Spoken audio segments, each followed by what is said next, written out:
Welcome back. So now we're going to graph this function, f of x equals negative x squared times x plus 1 times 3x minus 5. This equation is in what's called, it's called one of two things. Both answers are perfectly correct. It just has two names. We can call it factored form or intercept form. And can you guess why it's called both of these things? Right, so it's called factored form, right, because our equation is already factored. Moved it down here so I can write it and not have my word look all funky. And then it's called intercept form because those are our x-intercepts. This is my favorite type of equation, polynomial equation to graph, because it's so easy to find your x-intercepts. Half the work's been done for you. Now we have 3 x-intercepts because we have 3 factors, so we're going to take a little bit more time with our turning points than we did on that last graph. That was also symmetric, but our x-intercepts are going to be easy. So let's first of all determine our end behavior. Now how do I know that it's an even degree? All right. All you have to do is count your x's. That will tell you if you're even or not. Now, I would say count your factors, but you might forget that x squared is actually counts for 2. Right? So you've got the x squared part, that counts for 2, because it's x times x, right? We can think of x squared as x times x. And then we have x plus 1, that counts for 1. And then 3x minus 5, that counts for 1. And so if you count, you've got 2 factors of x and then 3, 4. Right? So the degree here is 4, which is an even number. Your leading coefficient is that number, that value that's right in front of the parentheses. That's your a. Right? So your leading coefficient, which is also called a, is -1. Right? If there's a number there, that's a. If there's just a negative, it's -1. If there's no number, it's understood to be 1. Right? So we have an even degree and a negative leading coefficient. We're still going to be w, except upside down w. I guess you can call that an m. Upside down w shaped. Right? Because both, if it's even, both ends have to go the same direction. If the leading coefficient is negative, that direction is down. So we don't have to use, for finding these x-intercepts, we do not have to use factor by grouping or factoring out the greatest common factor or synthetic division or substitution. It's already factored. Set your factors equal to 0 and solve for x. Don't be silly and multiply this all back again and then try to factor it. It's already factored. Right? So I'm going to set, I'm going to set my whole equation equal to 0. So I have 0 equals negative x squared times x plus 1 times 3x minus 5. Notice that if I divide by -1 on both sides, it'll cancel out that. Notice it's still 0. So you really only just have to set your factors equal to 0. You don't have to divide by a, right? Because 0 divided by anything is still going to be 0. Right? 0 divided by anything but 0. 0 divided by 0 is absolutely nothing, but that won't be a problem here. But 0 divided by anything else, well, that's just going to be 0. So you can just set your factors equal to 0. So you have x squared equals 0 if you take the square root of both sides. And of course, you won't take plus or minus for 0 because there's no such thing as -0. You'd have x equals 0. This counts twice. This is multiplicity 2. Right? This is an degree 4, right? We need 4 solutions. The number of solutions matches your degree. Right? So we have that one, and then we have x plus 1 equals 0. Subtract 1 from both sides. X is -1. 3x minus 5 equals 0. Add 5 to both sides, so 3x is 5. And then divide by 3. X is 5/3. That's a fun little x-intercept.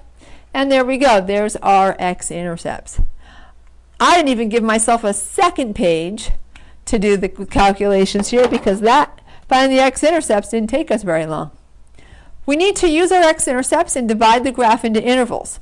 All the exciting stuff, like our relative max and relative mins, occurs in between those x-intercepts. Make sure you put them in order. -1 is the smallest, then we have 0, and then we have 5/3. And we're going to choose integer values, right? So whenever possible. Well, there are no integers between -1 and 0, so we're going to choose -1/2. So this here is an x-intercept. This here is an x-intercept. This here is an x-intercept. And then this is our approximate turning point. And we are only ever going to find approximate turning points. Right now, that's more meaningful than anything else we can do. All right, now between 0 and 5/3, I have one integer, and that's 1. Right? There's no reason for us to take 1/2. Oops, I forgot the negative there. No reason for us to take 1/2, or 3/4, or take halfway point and say 5/6. Is there really going to be that much of a difference between 5/6 and 1? No, not really. And we can only graph, so accurately. So our approximate turning point is 1, right? Or the one integer between those. All right. Here, we are not going to use synthetic substitution to evaluate because our equation's all factored. We'll just plug in. So we have f of -1/2 is equal to -1/2 squared times -1/2 plus 1 times 3 times -1/2 minus 5. All right, so now we need to simplify within the parentheses. I'm not going to keep writing f of -1/2. I'll just write it one time. So -1/2 squared is 1/4. And -1/2 plus 1, that's 1/2. Right? If you take a half away, you're still left with a half. And then we'll multiply first 3 times -1/2. That's -3/2. We need to change 5 so that we could subtract. So we need it to have a denominator of 2. So we're just going to multiply 5 by 2. And so we have -10/2. And then we'll simplify. So we have -1/4 times. Actually, I'm going to run out of space for my y-intercept down there. I'm going to go this direction. So we're just going to keep on going this way. A little arrow. Oops, what happened to the 5? Keep going that way. So we have -1/4 times 1/2. All right, and so that's going to be -13/2. And then we'll just multiply. All right, so it's going to be positive, right, because we've got two negatives there. That's going to be a positive. And we've got 1 times 1 times 13, so that's 13. And then 4 times 2 times 2, that's going to be 16. So that is our relative maximum there. One of our relative maximums. We still have to find the other one, but fortunately, the other one is not going to take up a whole lot of space because it's 1. All right, so our first turning point is a relative max. All right, and so that relative max is at, we plugged in -1/2, and out came 13/16. There's our relative max. And then our other relative extreme, our other turning point, we're just going to plug in 1. So we've got f, I'm going to put another color in so it doesn't blend in. We have f of 1 squared times, oops, don't forget the negative. Oh, excuse me. F of 1 equals, eyes are looking way ahead of where my hand was. F of 1 equals, and then it's -1 squared times 1 plus 1 times 3 times 1 minus 5. And you see that's not going to take us a whole lot of space or a whole lot of time. So we have -1 times 2 times, so 3 minus 5, that's -2. And that's going to be -4. That's another maximum for us. Going to double check there. Yep, got two negatives. Yep, both of them are relative maxes. How about that?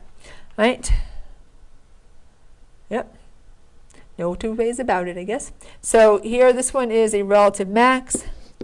Again, excuse me, a relative min.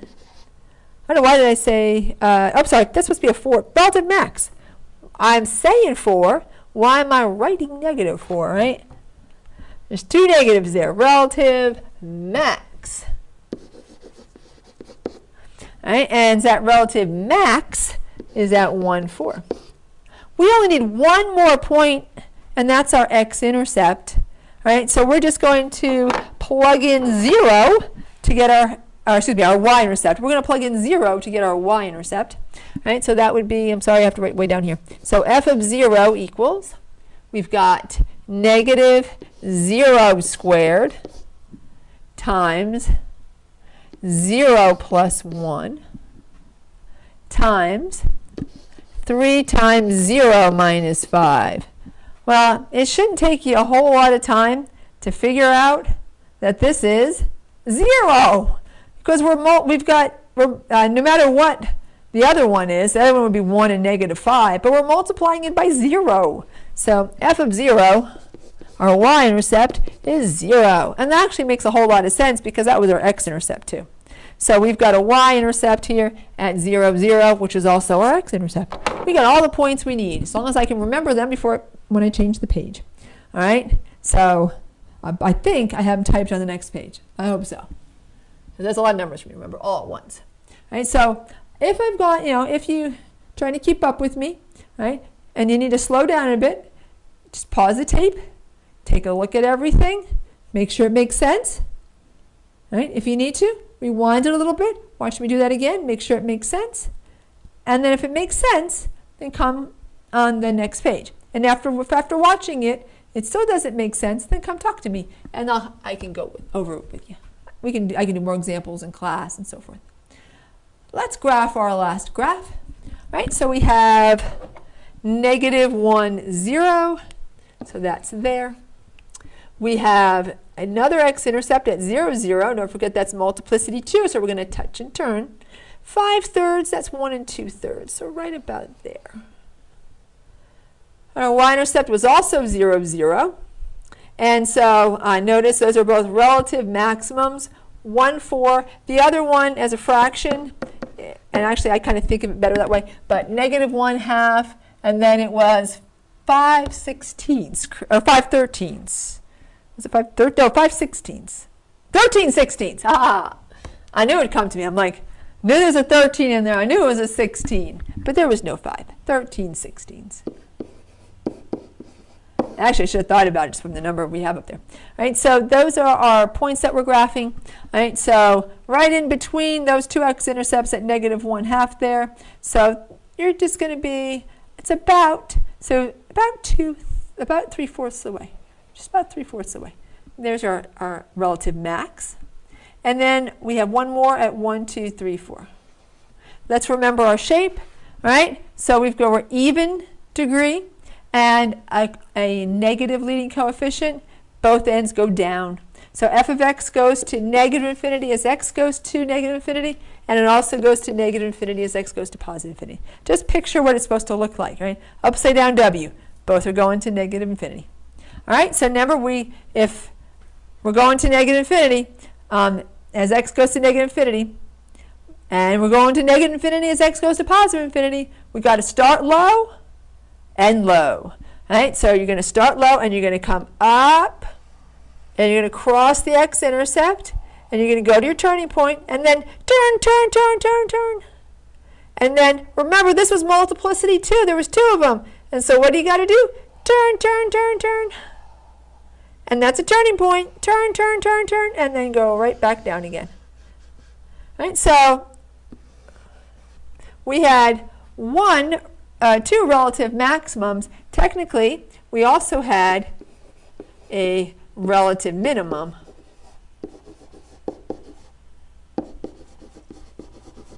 And that one was at 0, 0. Right? That's our little low spot there. Right? We got a little returned back there. And so now our graph is done. We just need our domain and range. Domain, of course, is all real numbers. That's why it's up there, negative infinity to infinity. The range, so we start low, so let's go ahead to negative infinity. What's our high point? Our high point was that turning point right there at 1, 4. Remember when you're telling me for range, give me the y values. For increasing and decreasing, then you give me the x values. But for range, we want to know what the largest y is, not where it occurred. Right? And the largest y is at 4. Not very large, is it? All right, and that's the end of this podcast. And now you know how to graph in intercept form. Thanks for watching, and bye for now.